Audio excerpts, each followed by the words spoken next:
This is Tommy Sills, and this is my YouTube briefing number 2 presentation. This presentation will be on an example of a crisis that occurred during a Boy Scout summer camp I was attending.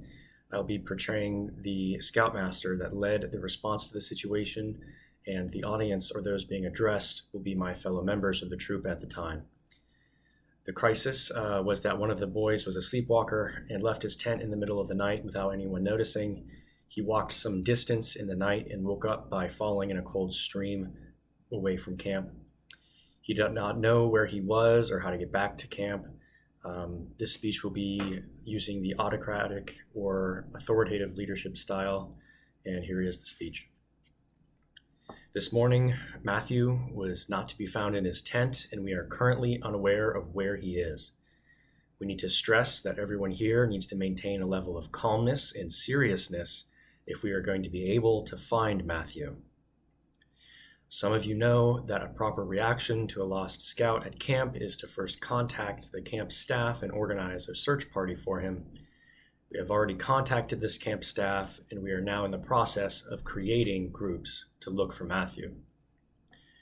To be able to cover the amount of land we need in the limited time we have, you will be put into groups of 10 and assigned specific grid sections of the area's map.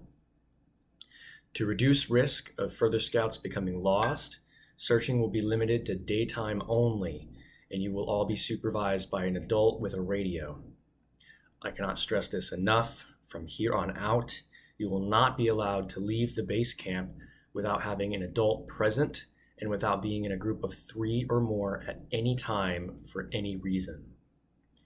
If we are going to effectively and quickly find Mathew, we will need to be careful about it and not risk anyone else becoming lost. The 3 takeaways from what I am telling you now is that Mathew will be found. Second off, our ability to find him depends on how seriously we all take this. And finally, we will not risk anyone else becoming lost. So these new rules will be heavily enforced. That is the end of that speech. For all those curious, there actually is a happy ending to this story.